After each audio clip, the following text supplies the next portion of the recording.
So what I'm going to demonstrate is the normal winch launch. Before we accept the cable, we make sure we're ready to winch launch.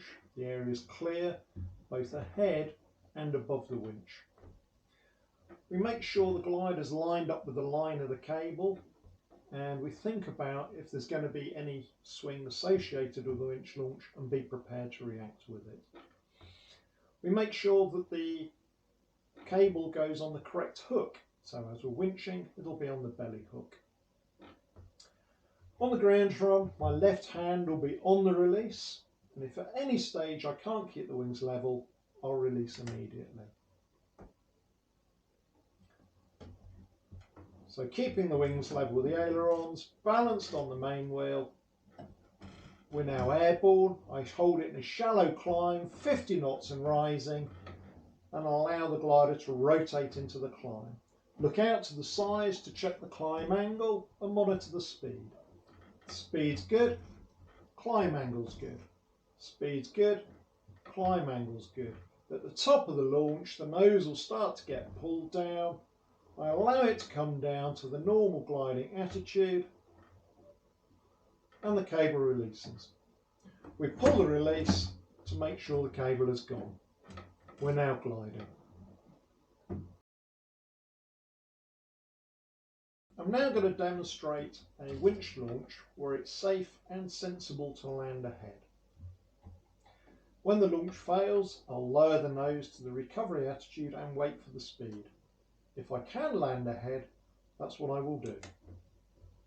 On the ground run, I'm steering with the rudder, keeping the wings level with the ailerons.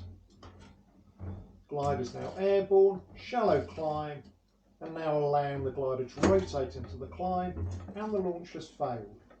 I'm lowering the nose to the recovery attitude and waiting. I can land ahead, so I'm opening the air brakes to do so.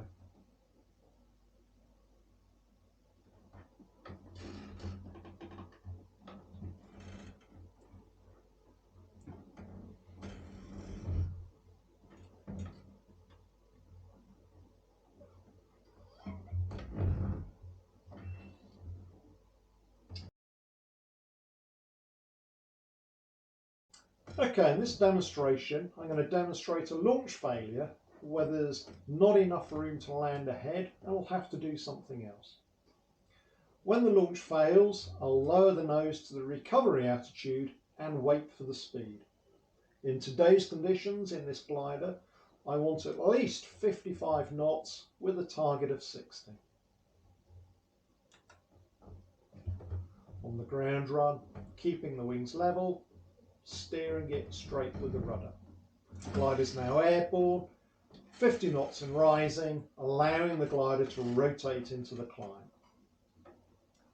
The launch has now failed, so I'm lowering the nose to the recovery attitude and waiting for the speed. 45, 50, 55, 60 knots.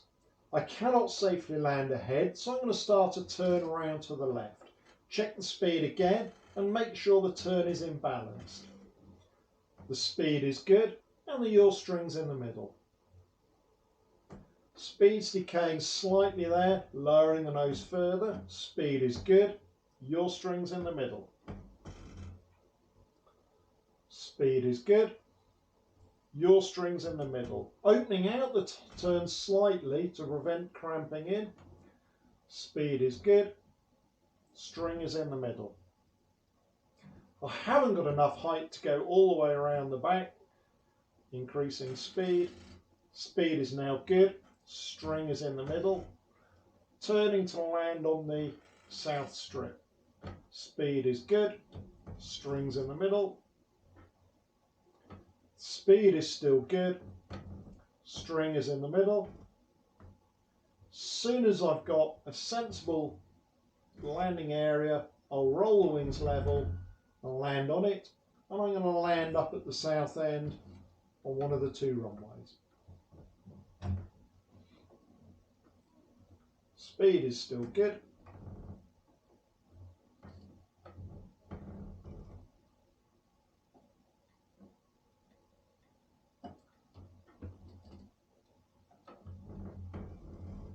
Okay, starting to look up the field now, rounding out now.